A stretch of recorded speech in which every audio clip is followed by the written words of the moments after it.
2012 का, आज से 11 साल पहले सपा का जो घोषणा पत्र है वो शायद आपको याद नहीं होगा। 2012 में सपा ने अपने घोषणा पत्र में साफ साफ लिखा है कि जैसा आरक्षण बाबा साहब आंबेडकर ने दलितों को दिया, वैसा ही आरक्षण मुसलमानों को दिया जाएगा। ये संविधान की भावना के खिलाफ है। ये बाबा साहब आंबेडकर की भावना के खिलाफ है। लेकिन इंडी वालों को इसकी कोई परवाह नहीं।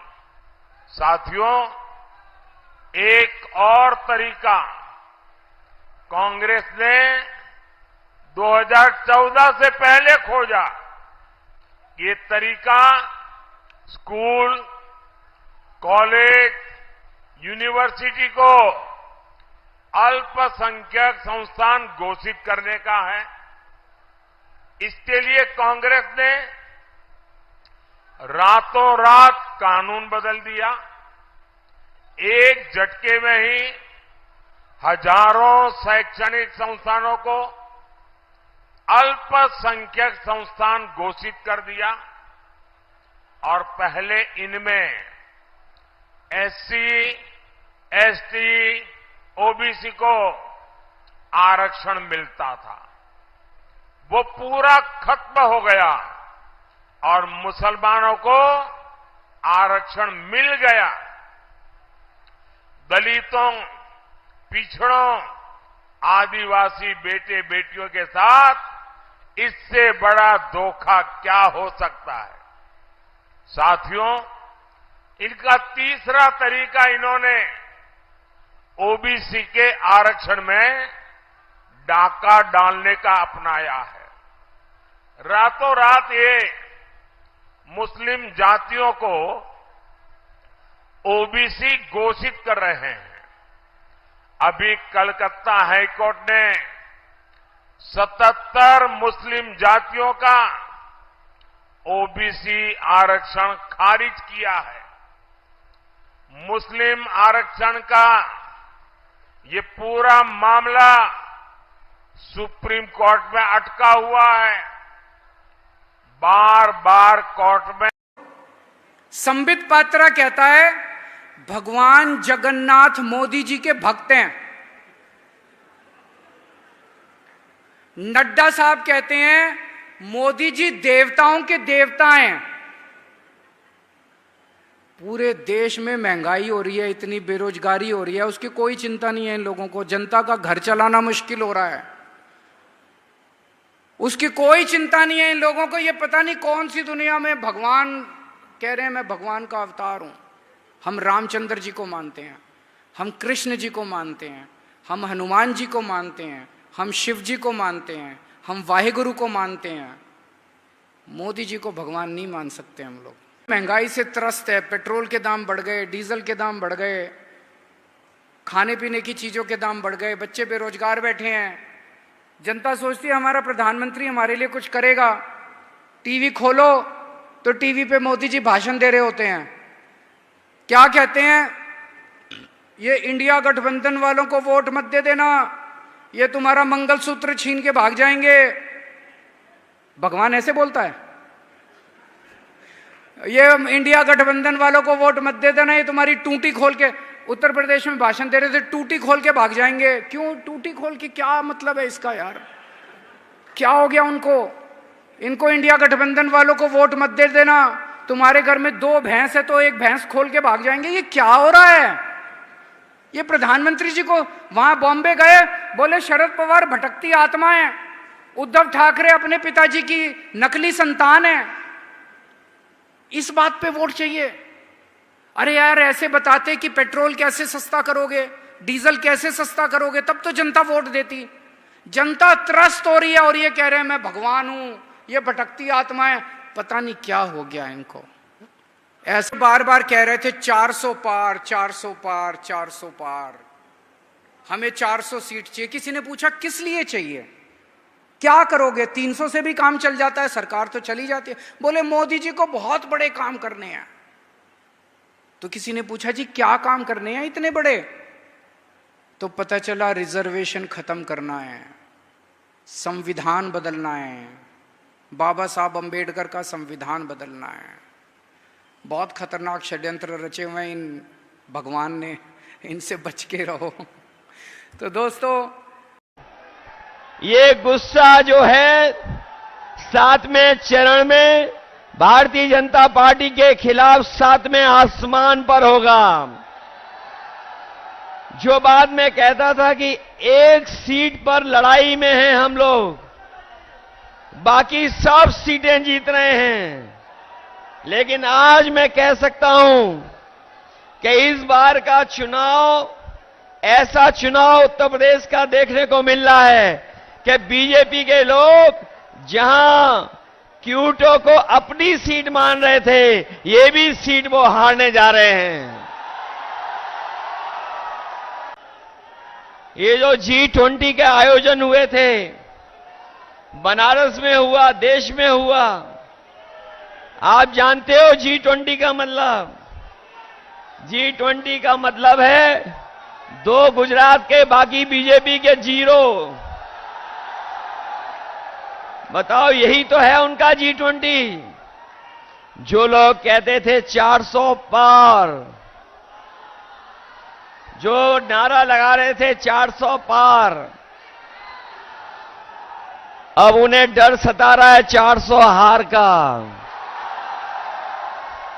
और 400 का गणित समझ में आया।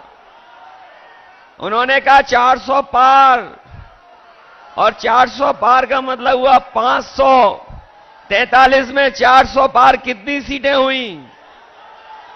143 सीटें। तो ये 400 पार केवल 143 सीटें की बात कर रहे थे, और इस बार देश की 140 करोड़ की जनता इनको 140 सीट के लिए भी तरसा देंगे।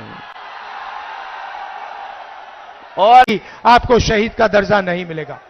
ये योजना बेकार की योजना है, नरेंद्र मोदी जी की योजना है। इसको हम खत्म करने जा रहे हैं, कूड़ेदान में फेंकने जा रहे हैं।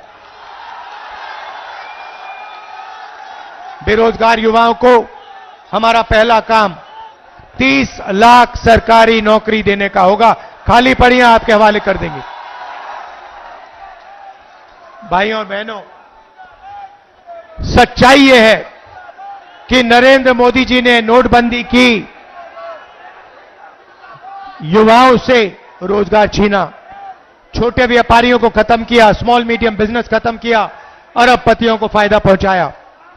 युवाओं को हम पहली नौकरी पक्की योजना देने जा रहे हैं।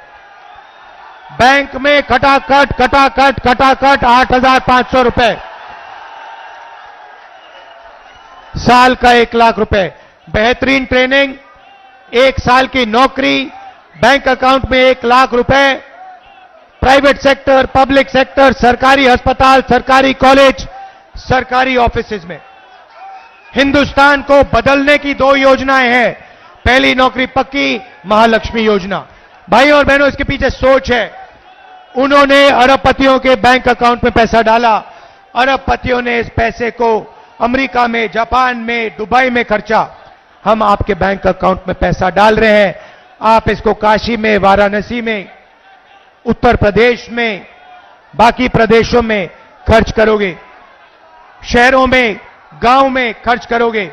T shirt, shirt, pant, mobile phone, जूते, मोटरसाइकिल, स्कूटर, मोबाइल फोन, ये चीजें खरीदोगे। जैसे ही आप ये प्रोडक्ट्स खरीदना शुरू करोगे, वैसे ही हिंदुस्तान की अर्थव्यवस्था शुरू हो जाएगी। फैक्ट्रियां एक बार शुरू हो जाएंगी, मेड इन इंडिया होगा, मेड इन चाइना का मुकाबला होगा, और उन्हीं फैक्ट्रियों में हिंदुस्तान के करोड़ों युवाओं को रोजगार मिलेगा। हम हिंदुस्तान की अर्थव्यवस्था को जंप स्टार्ट कर रहे हैं, चेन बना रहे हैं। गरीबों के बैंक अकाउंट में पैसा डाल रहे हैं, किसानों के बैंक अकाउंट में, मजदूरों के बैंक अकाउंट में, महिलाओं के बैंक अकाउंट में, बेरोजगार युवाओं के बैंक अकाउंट में पैसा डाल रहे हैं। आप ये पैसा खर्च करोगे, फैक्ट्रियां चालू हो जाएंगी, मेड इन इंडिया होगा, इन्हीं फैक्ट्रियों में आपको रोजगार मिलेगा। हिंदुस्तान की अर्थव्यवस्था खटाखट शुरू हो जाएगी। यकीन दिला रहे हैं कि भारत की पार्लियामेंट में स्वामी प्रसाद मौर्य हमारे बाजू बैठेंगे और हम आपकी हक की लड़ाई लड़ेंगे। उसमें हम आपको इस बात का वादा कर रहे हैं कि पार्लियामेंट के दरो दीवार को ओवैसी और स्वामी प्रसाद मौर्य, अख्तरुल ईमान और इम्तियाज जलील और पीडीएम के तमाम उम्मीदवार पार्लियामेंट की दरो दीवार को हिला के रख देंगे और पिछड़ा दलित मुस्लिम समाज के इंसाफ के लिए लड़ेंगे। आप इस बात को जान लीजिए कि अगर कुशीनगर से आरएसएस को कोई हरा सकता है, हिंदुत्वा की आइडियोलॉजी को कोई हरा सकता है, तो ना समाजवादी का प्रत्याशी कर सकता है, ना कोई और कर सकता है। उसका नाम स्वामी प्रसाद मौर्य है। मेरे अजीज दोस्तों और बुजुर्गों, गयूर नौजवान साथियों, आप जानते हैं कि कुशीनगर में 10 चीनी मिल थी, अब सिर्फ 5 बाकी हैं। उनका बकाया भी उनको नहीं दिया जाता। ये कौन इसकी आवाज उठाएगा? इस जगह पर रेलवे की लाइन नहीं है और मोदी जी ने क्या कहा था, मैं 100 दिन के अंदर तमाम चीनी मिल खुला दूंगा। आपको याद है नहीं है?